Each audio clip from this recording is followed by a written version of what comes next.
Good afternoon, I'm Gabriela and she's Isabela, and we're going to defend the technology used in the classroom detracts from student learning. Technology used in classroom has been a controversial debate topic for a long time. While automatic tests allowing more experience in pedagogy and instant access to information, it comes with several downsides. The dependence on electricity, distraction, social disconnect, eyesight problems, and reduction of in-person education value are only a few of the problems of using technology in schools. Using smartphones, e-readers, and computers can affect health in many ways.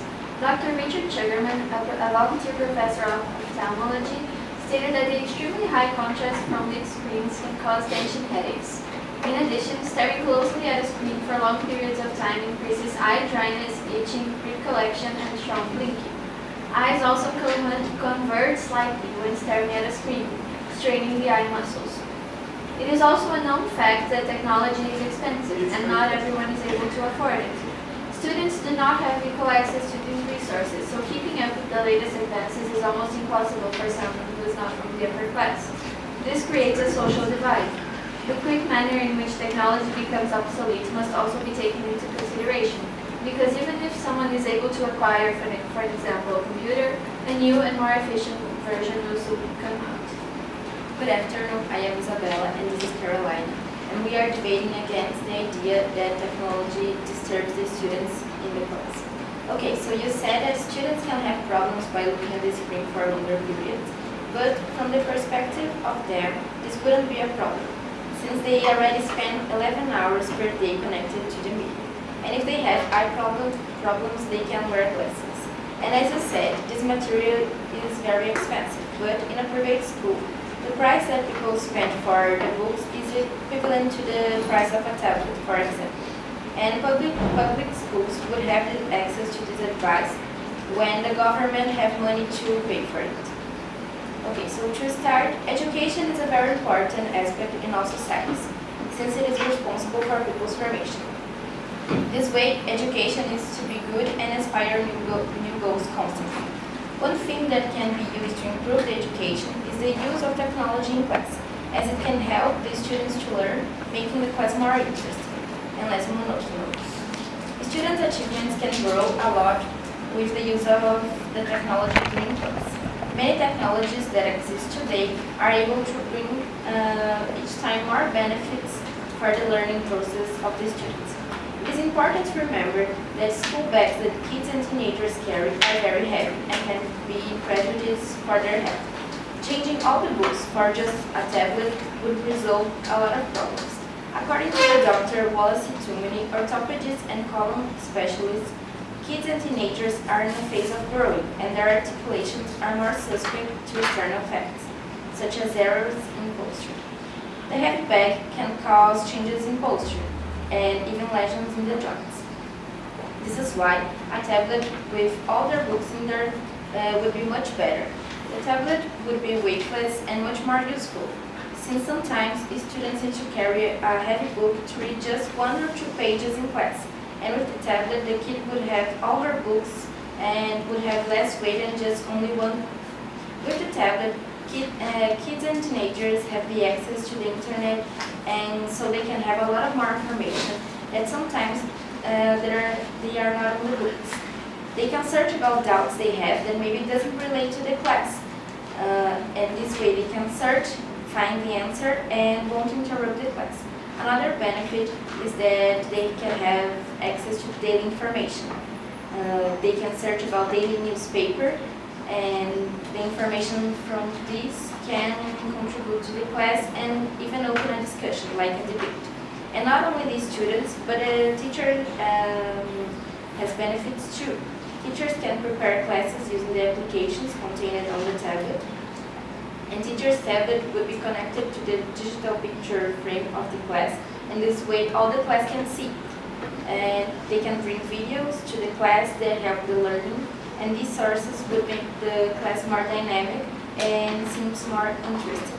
The teachers can search about recent information too and make connections to the content of the class. So besides simply replacing all books with tablets, there are many more ways to prevent health issues related to heavy backpacks. For an example, choosing the right school bag and positioning it high over the strong mid-back muscles, as well as placing the heavier books closer to the bag, can naturally help. Also, schools might also be considerate of the students and request only the essentials for the day or assigning pre-specified partners for sharing textbooks. Lockers can also be helpful, and many schools in Brazil, such as Bom Jesus, already implemented this measure. Along with information, students will have the same access to distractions such as videos and games.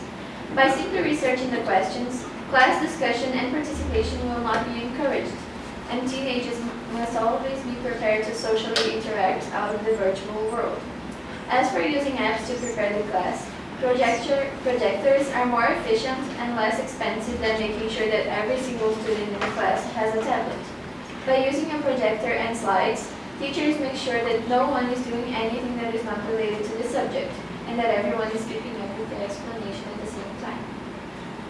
According to a study of the Nebraska Lincoln University, estimated that on average 80% of students use technology devices during class and spend 20% of their classroom time using digital devices for unrelated class activities, most like texting, emailing, web surfing, checking social media, and even playing games. These attitudes could be avoided and increase the level of knowledge of students in as much as the study showed that even existing rules or laws, they don't have the discipline to respect or practice them. Okay, so you said that it will distract students in class. Okay, technology can distract students in class, but it depends a lot on the person. The student needs to know that he's at school to learn, and he has a purpose there. He's not there to stay on social media or stay on the cell phone talking to someone. They are there to learn. They have all this technology. They have cell phones.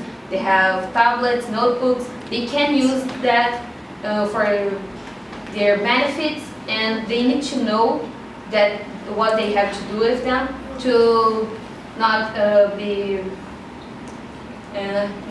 have negative consequences of that. The students need to know what they are doing there. And also, teachers can use the technology in order to help students to learn and understand things better. For example, they can bring videos or show pictures related to the subject, and that way the class will become much more interesting. The students are going to be more motivated, more interested in the class. Stacy Roshan, an advanced placement calculus teacher at Blue's school, she was having some problems in teaching her students because they were having some troubles to learn. So she decided to change the way she was teaching and decided to start bringing videos to the class in order to help the students to learn. And the result was that the students in the 2010-2011 school year had an average of 4.11 on the AP calculus test, and the students a year before that have had 3.59. So that way it's possible to see that technology can really help students to learn. And according to PBS Learning Media Research, 74% of teachers believe that using class technology motivates students to learn. They become more motivated, more interesting in the classes. The classes start to become less monotonous, and so technological tools encourage an interactive learning. Even though using technology in class has its pros, like you said, other fact that supports that technology used in classroom is that it detracts to conformism. Students don't need to search in encyclopedia books or go to libraries or spend their time studying books anymore. With the facility of having the information and answers on their hands, and they don't have to use the library anymore, encyclopedias are books to pursue knowledge, letting the conformism work common sense and weak information.